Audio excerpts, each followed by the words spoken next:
Shalom Bapak Ibu, saudara kasih dalam Tuhan. Haleluya, kita bersyukur Tuhan memelihara kita terus hari demi hari.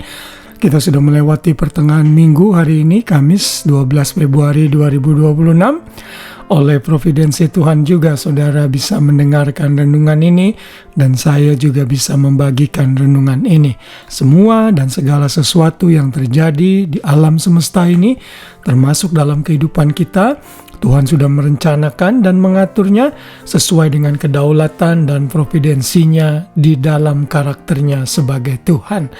Dan itulah tentunya yang masih terus kita pelajari di sepanjang bulan Februari ini mengenai providensi Tuhan. Kita akan belajar pada hari ini dengan judul Providensi Tuhan dalam Perjanjian Baru.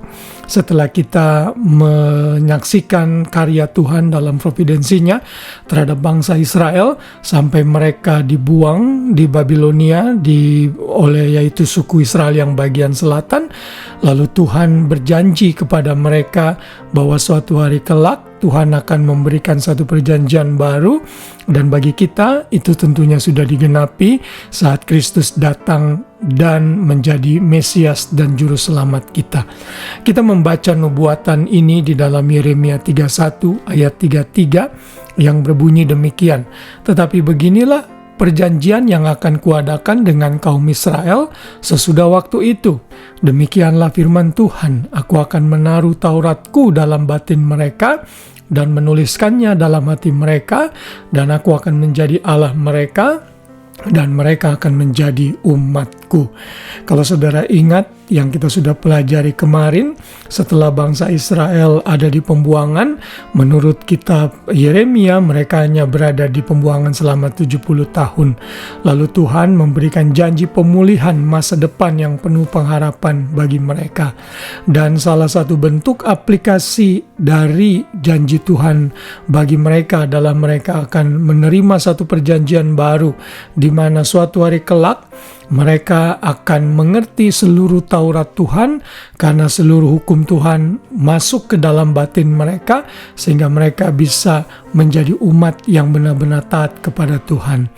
Tentunya penggenapan janji yang tadi kita sudah baca dalam Yeremia 31 ayat 33 ini baru akan digenapi saat Yesus datang kembali yang kedua kali dan memerintah di kerajaan 1000 tahun, lalu terus berlanjut sampai kekekalan. Namun kita bisa melihat glimpse-nya atau bayangannya atau gambarannya yang terjadi di dalam perjanjian baru. Dan oleh providensi Tuhan, perjanjian baru ini digenapi di dalam Tuhan Yesus. Kalau kita lompat ke perjanjian baru dalam kitab Ibrani yang ditulis untuk orang-orang Yahudi yang masih mengandalkan Yudaisme untuk pembenaran mereka, kita belajar bahwa di situ ada kutipan dari ayat Yeremia ini. Di dalam Ibrani 10 pasal 10 ayat yang ke-16 di sana dikatakan, sebab setelah ia berfirman, inilah perjanjian yang akan kuadakan dengan mereka sesudah waktu itu. Ia berfirman pula, aku akan menaruh hukumku di dalam hati mereka dan menuliskannya dalam akal budi mereka, dan aku tidak lagi mengingat dosa-dosa dan kesalahan mereka.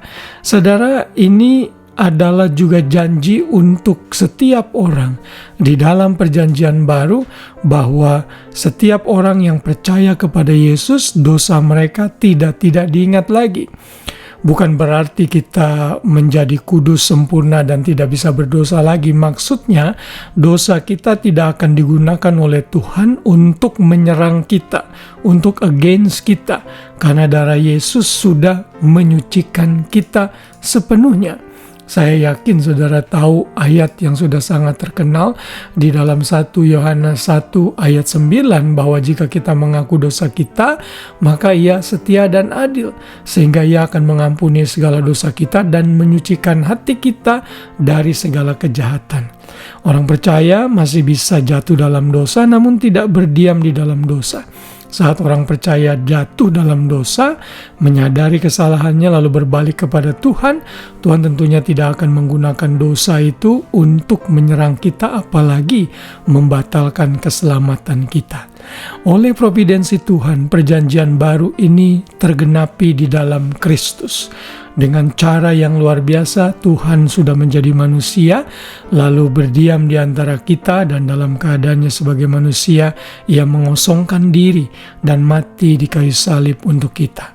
Tapi Ia tidak mati selamanya, Ia bangkit di hari yang ketiga, sehingga setiap orang yang percaya kepadanya beroleh hidup yang kekal. Inilah providensi perjanjian baru yang berlaku bagi seluruh umat, baik itu umat Yahudi maupun umat non-Yahudi, sehingga kita semua bersatu dalam satu institusi yang diberi nama gereja. Puji nama Tuhan, karena providensi Tuhan, manusia punya pengharapan. Setelah meninggal, ia akan bertemu dengan Tuhan dan dosanya tidak diingat-ingat lagi, karena darah Kristus sudah menyucikan kita dari segala dosa. Kiranya renungan ini menambah pengertian kita betapa providensi Tuhan bagi kita itu luar biasa, dan kita patut bersyukur karenanya. Selamat beristirahat dan selamat malam, biar Tuhan memberkati kita semua. Shalom.